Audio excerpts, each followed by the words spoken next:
नई वीडियो में दोस्तों आज की इस वीडियो में आपको आतंकवाद की समस्या और समाधान पर एकदम बेहतर निबंध बताने वाला हूं और किस तरीके से आपको बोर्ड एग्जाम में लिखना है वो सब कुछ आज की इस वीडियो में अच्छे से आपको एक्सप्लेन करने वाला हूं।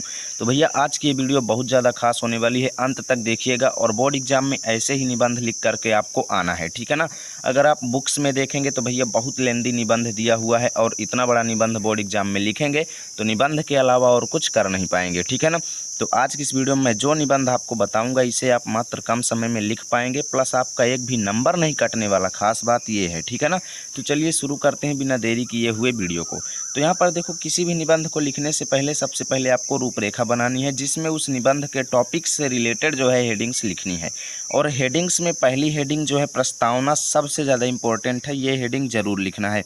उसके बाद जैसे हम आतंकवाद पर लिख रहे हैं तो आतंकवाद के कारण हेडिंग डाल देंगे, तीसरा डाल देंगे भारत में आतंकवाद कैसा है, ठीक है ना। चौथी हेडिंग डाल देंगे आतंकवाद के अंत का उपाय, कि भैया जब आतंकवाद इतना बढ़ रहा है तो उसको रोकेंगे कैसे, ठीक है ना। और लास्ट हेडिंग हमारी उपसंहार जरूर होगी, ठीक है ना।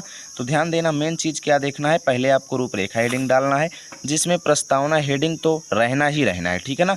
और लास्ट हेडिंग उपसंहार रहना ही रहना है और बीच की जो हेडिंग्स हैं उन्हें आपको टॉपिक से रिलेटेड बना करके लिख देना है, जैसे यहाँ पर मैंने बना करके लिखा है, ठीक है ना। अब प्रस्तावना हेडिंग में बात आती है, हम क्या लिखेंगे। तो प्रस्तावना हेडिंग में हम अपने टॉपिक की जानकारी देंगे कि आतंकवाद है क्या, ठीक है ना। आतंकवाद है क्या, इससे होता क्या है, ठीक नहीं, किस लिए ये, मतलब इसका क्या नुकसान है, ये चीज़ें हम प्रस्तावना में मतलब थोड़े बहुत जो है उसकी भूमिकाएं लिखेंगे। कैसे लिखेंगे चलो देखते हैं। तो यहाँ पर देखो, आतंकवाद एक ऐसी पशु प्रवृत्ति है, पशु प्रवृत्ति मतलब बेकार नियम है, बेकार जो है धंधा है, ठीक है ना, बेकार प्रकार का वर्क है, काम है, ठीक है ना। आतंकवाद एक ऐसी पशु प्रवृत्ति है जिसकी ना कोई जाति है ना धर्म है, यानी कोई भी जाति नहीं है, ना कोई धर्म है, ना समाज और ना ही कोई राष्ट्र है। यानी वो जिस देश में रहते हैं उसे उसकी भी जो है वो फिक्र नहीं करते, ठीक है ना। यानी कि वो ये समझते हैं कि हमारा कोई ना तो धर्म है, ना कोई जाति है, ना कोई राष्ट्र है, ठीक है ना।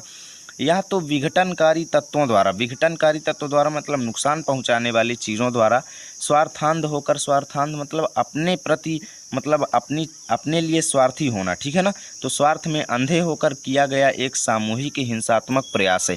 सामूहिक हिंसात्मक मतलब आतंकवाद जो लोग करते हैं उसमें कई लोगों का एक समूह होता है, किसी एक व्यक्ति के द्वारा ये किया गया प्रयास नहीं होता, ये सामूहिक प्रयास होता है और हिंसात्मक प्रयास होता है जिसमें वो अपना लाभ सोचते हैं, ठीक है ना, अपने स्वार्थ में अंधे होकर के, जिससे राष्ट्रद्रोह के प्रति राग और देशभक्ति के प्रति द्वेष भाव मुख्य रूप से रहता है।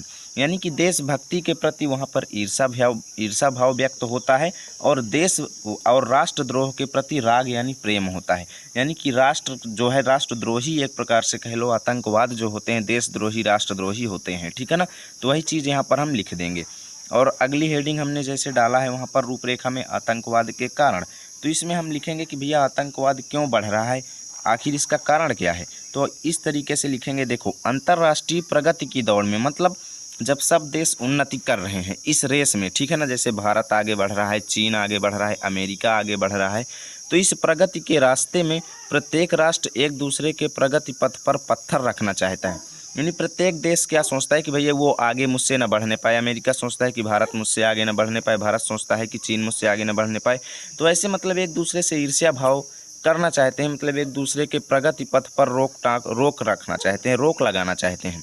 तो आतंकवाद भी एक पत्थर ही है, आतंकवाद जो है इसी तरीके का एक जरिया है, एक पत्थर है, एक मार्ग है जो जाति धर्म भाषा तथा क्षेत्र आदि को माध्यम बनाकर, यानी आतंकवादी लोग करते क्या हैं, जाति धर्म भाषा और क्षेत्र को माध्यम बना करके किसी देश के उन्नति के मार्ग पर गतिरोधक बनकर खड़े हो जाते हैं, यानी कि उनकी उन्नति को जो है वो रोकने में लग जाते हैं।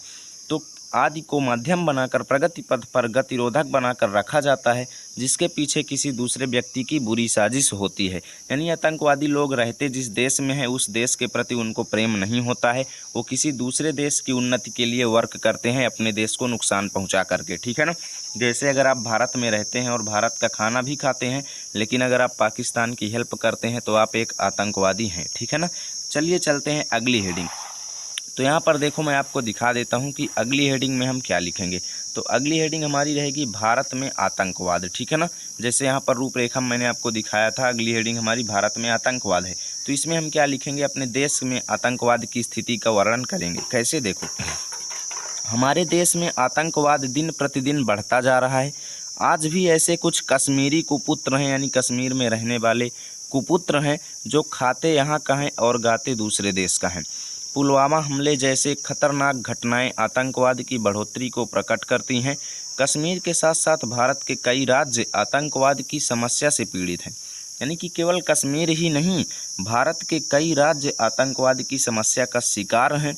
असम आज भी बोडो आंदोलन की आग से झुलस रहा है, आग में झुलस रहा है। यानी बोडो आंदोलन जो है असम को आज भी प्रभावित कर रहा है।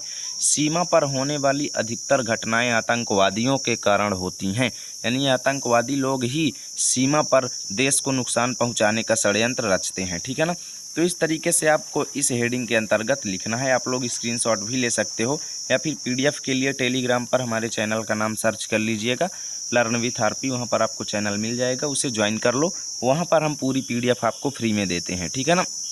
तो आतंकवाद के अंत का उपाय क्या है कि भैया ये कैसे खत्म होगा, ठीक है ना। तो देखो, आतंकवाद के अंत के लिए हमें युद्ध स्तर पर जूझना पड़ेगा, ठीक है ना। युवा पीढ़ी जो भटकाव के रास्ते पर है उन्हें विश्वास में लिया जाए और उनमें देश प्रेम की भावना भरी जाए कि यानी कोई भी जो है दूसरे देश की तरफ आकर्षित ना हो पाए अपने देश को छोड़ करके, ठीक है ना। और आतंकवाद के आश्रयदाता पर भी देशद्रोह का आरोप लगाकर कड़ी सजा दी जाए। यानी जो व्यक्ति आतंकवादियों को क्या देते हैं, आश्रय देते हैं, अपने घर में निवास देते हैं आतंकवादियों को, उनको भी वहाँ पर देशद्रोह का आरोप लगाया जाए और उनको कड़ी सजा दी जाए। प्रशासन को चुस्त दुरुस्त बनाया जाए और समुचित अधिकार दिए जाएं, ठीक है ना। तो इस तरीके से इतने उपाय आपको लिख देना है यहाँ पर, ठीक है ना। और लास्ट हेडिंग हमारी उपसंहार रहेगी, जिसमें हम अपनी भावनाएं, अपने विचार व्यक्त करेंगे कि भैया आतंकवाद की समस्या के प्रति हमारे क्या विचार हैं। तो चलिए उसको भी देखते हैं। तो मित्रों, हम आ चुके हैं लास्ट हेडिंग पर और यहाँ क्या दिया गया है, उपसंहार हेडिंग, ठीक है ना। तो आतंकवाद को रोकने के लिए प्रत्येक आदमी का कर्तव्य है कि वह इसको समाप्त करने के लिए अंत तक संघर्ष करे, ठीक है ना। यानी भैया प्रयास करे इसको रोकने का, ठीक है ना। प्रशासन का पूरा समय आतंकवाद से निपटने में लग जाता है। प्रशासन जो है, सरकार जो है, उसका पूरा समय आतंकवाद से निपटने में लग जाता है। अतः यदि हम चाहते हैं कि हम और हमारा देश शांतिमय रहे, शांतियुक्त रहे, अहिंसा के पथ पर चले और अन्य देशों की भांति उन्नति करे, तो हम सब का यह कर्तव्य है कि हम आतंकवाद के खिलाफ आवाज़ उठाएं, ठीक है ना। इतने आपको अपने तरफ से विचार इस हेडिंग के अंतर्गत व्यक्त कर देना है। तो भैया इस तरीके से आपको बोर्ड एग्जाम में निबंध लिखना है। आपको पूरे 9 नंबर मिलेंगे, एक भी अंक नहीं कटेंगे। तो उम्मीद करता हूँ वीडियो अच्छी लगी होगी। प्लीज़ लाइक और शेयर ज़रूर करें।